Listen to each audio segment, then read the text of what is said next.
students. You have just taken admission to this course of Mass Communication and Journalism. And now you seem all the more confused as to what career options do I have after I finish off with this degree or diploma. You have been traditionally told that journalism is a field, and most of you have seen news anchors or reporters in your life. But there are a lot many more fields that you can go to after you finish off with this degree. There are fields of print journalism, broadcast journalism. Apart from that, there is public relations, event management and advertising. Today in this lecture, we shall discuss advertising and how the advertising agency functions. In relation to that, what careers you can have while you can be working for an advertising agency.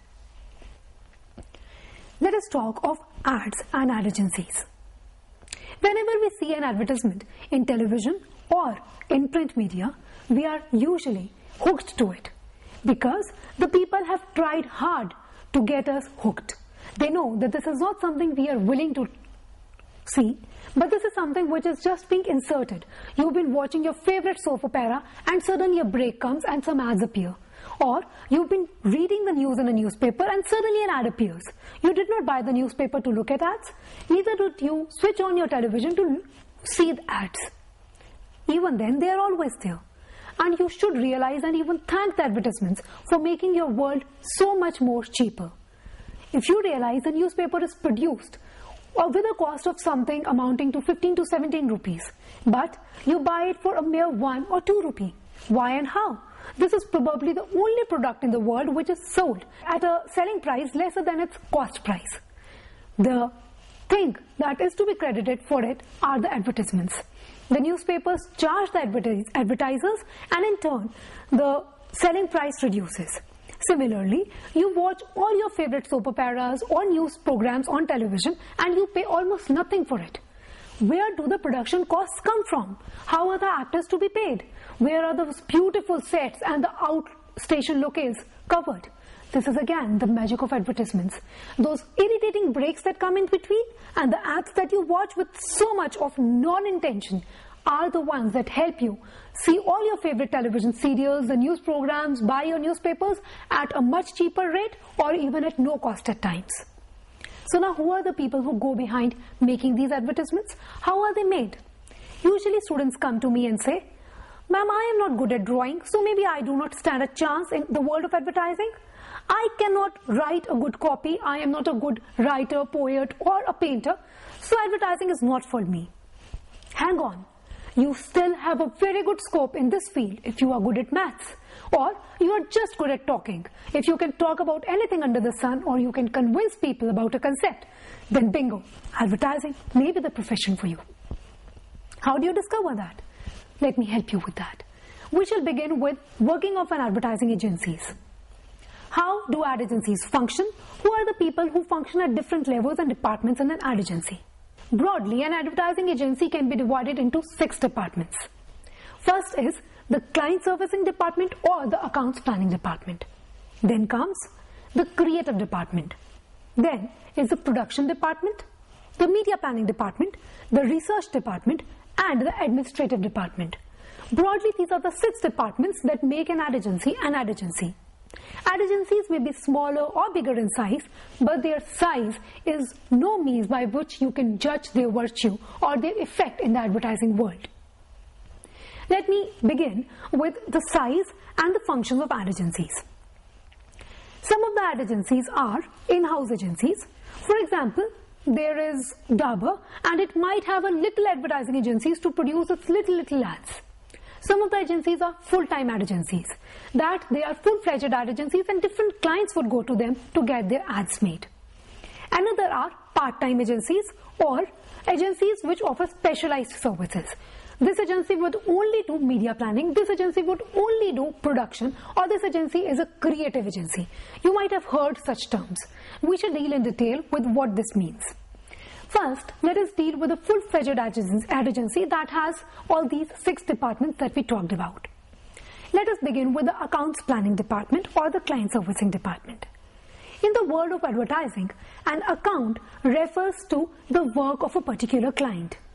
If an ad agency says, well, I have the account of Peter England, that means they are handling the advertising work of Peter England. Now, how does it function?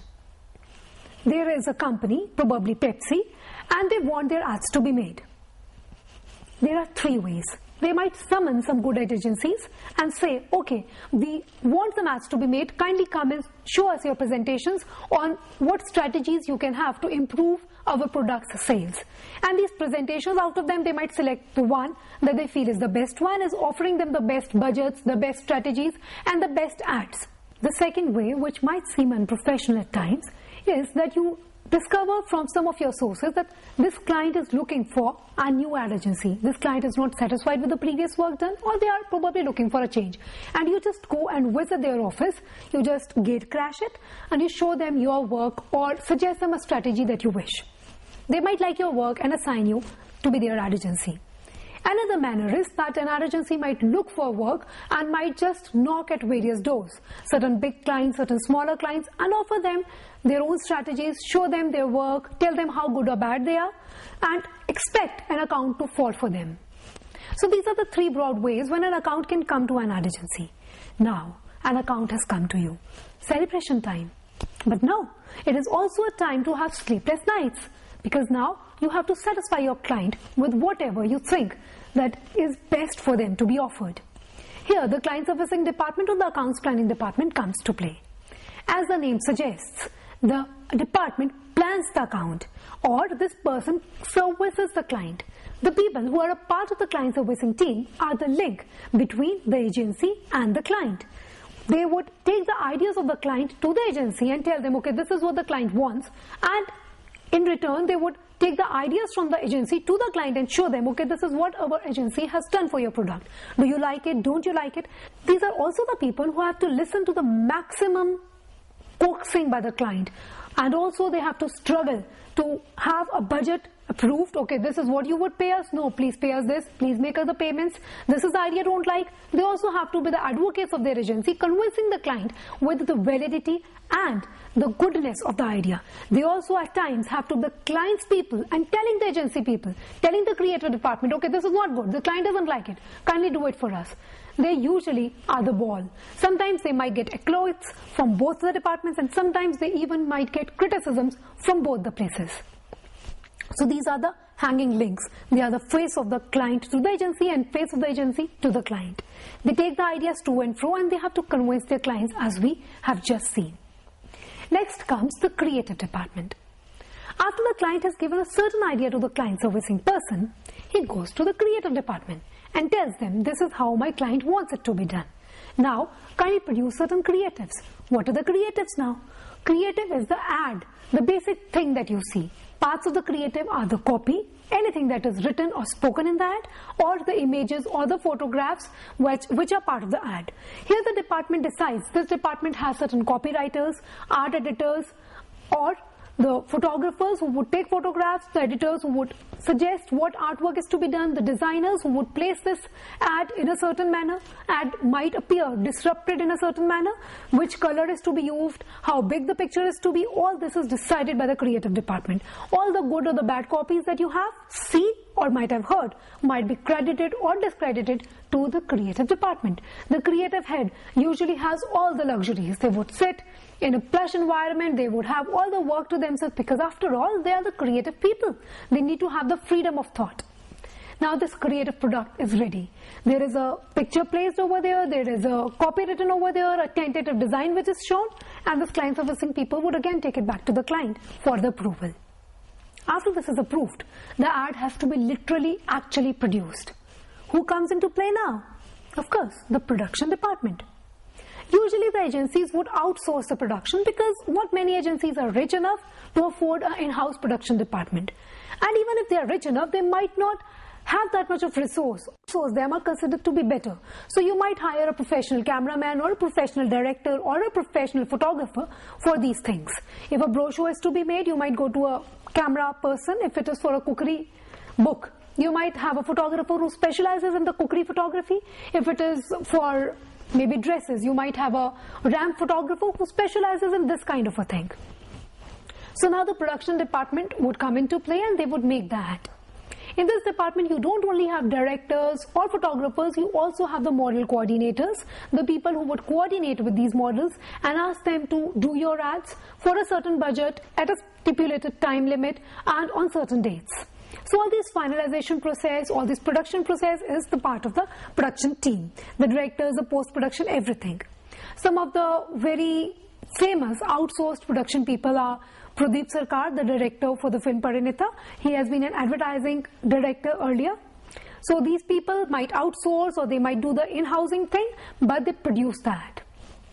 Now this produced ad is again taken to the client for their approval.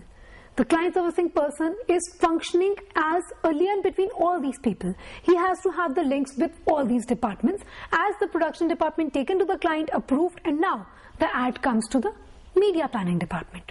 Now the ad has been produced by the production department, approved by the client. Now it has to come to you, the audience, who decides where to show it, how many times to show it, when to show it, to whom to show it. Here comes the media planning department. Believe me, these can be the least creative people on earth and still be the best paid people in the ad agencies. Media planning is a huge business in itself.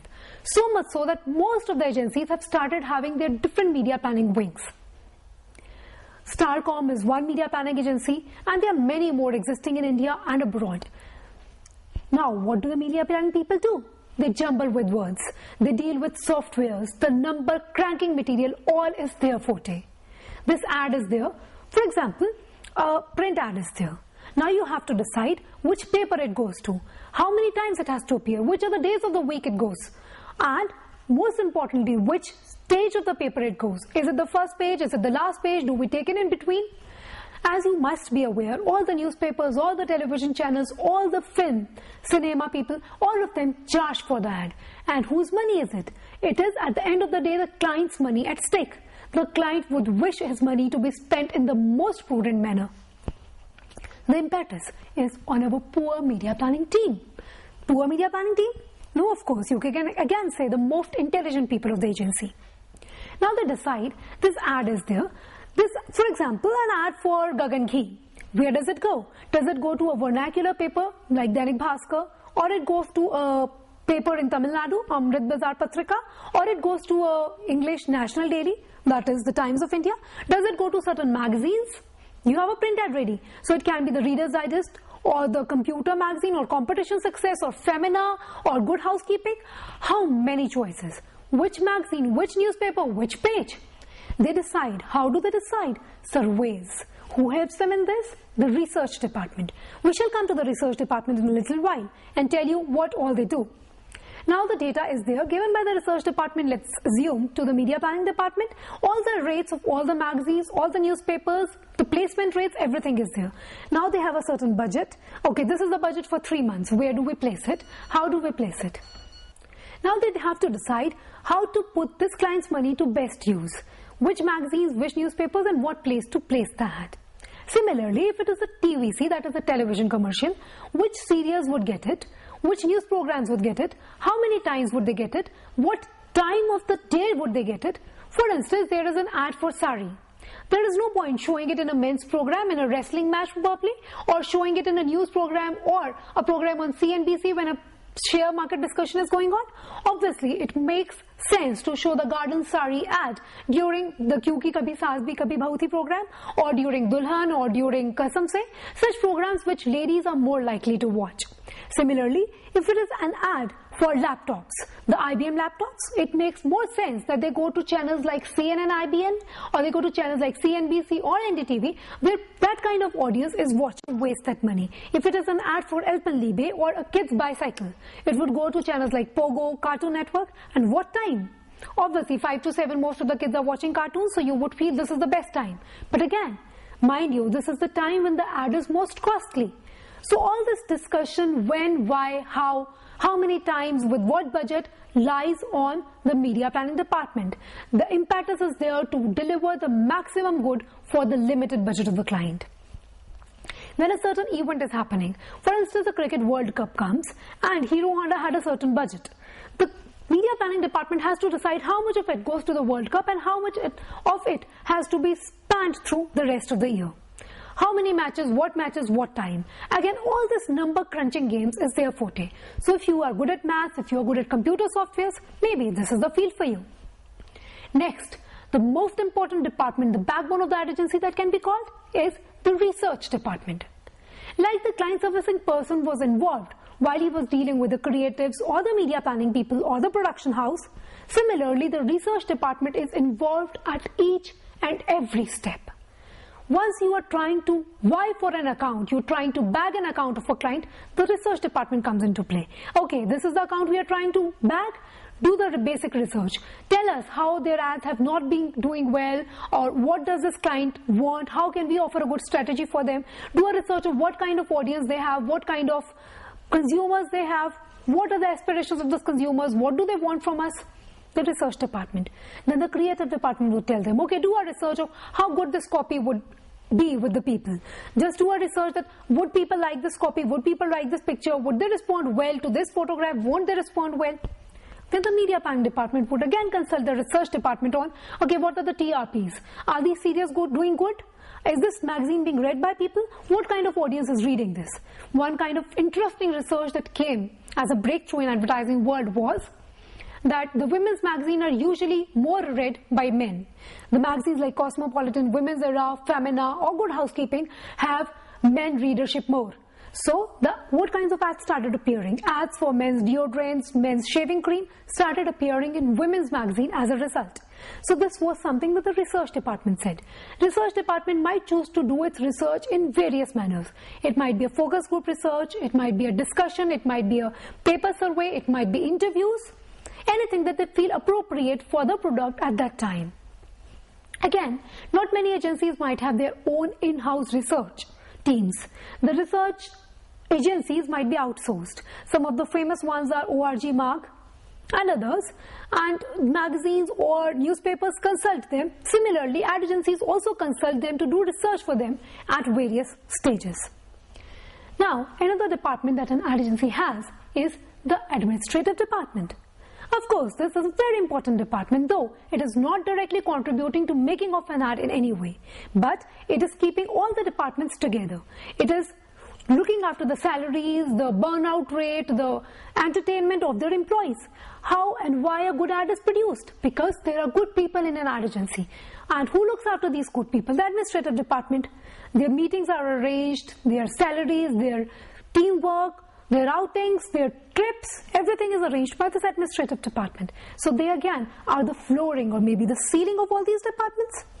So friends, I hope you broadly understand the 6 departments that an ad agency has, and you also understand that not all ad agencies would have all these departments. Some of the work and most of the work these days is outsourced. Most of the agencies, specialized production houses, specialized media planning agencies, specialized creative agencies are there in the world. Client servicing and the administrative department are of course the ones without which no ad agency can do. So you might have agencies with 70 people and different categorically divided departments. You might also have agencies with only 7 people. So 70 people or 70 people categorically divided departments, or all of them sitting on one desk and working, is in no way a parameter to decide how good or bad work they can do. A team put together can bring out creative ideas and also can bring out to go to the audience at proper times and proper money spent. So ad agencies are broadly these types. Some of the famous ad agencies are Ogilvy and Mather, JWT, that is J. Walter Thompson, or lately called Hindustan Thompson Associates, Mudra Communications, Saatchi and Saatchi, Rediffusion, Dentsu. Many such ad agencies that function all over the world and also in India, and some of the national level ad agencies which function only in India, for example Rashtriya. Some of the agencies which specialize only in outdoor media advertising, some of the agencies which specialize only in making television commercials, some of them would specialize only in making print ads. So specialization would have different categories and different boundaries to it. Similarly, you can never ignore an agency which does a full-time job for you. Some of the big companies would have a little advertising department which is in-house for them, which looks after the little advertising that might be done. But for major advertising, all the clients usually go to the ad agencies because they are the specialized houses and you can in no way do away with them. I now hope that by the end of this lecture you understand how you can fit into the business of advertising and you can make money with it. You can also create waves in the world even if you cannot draw well or you cannot write well. Of course you can. If you can, you have an added advantage. But even if you can't, you have a lot more which is waiting for you in the field of advertising to be done. Thank you and all the best.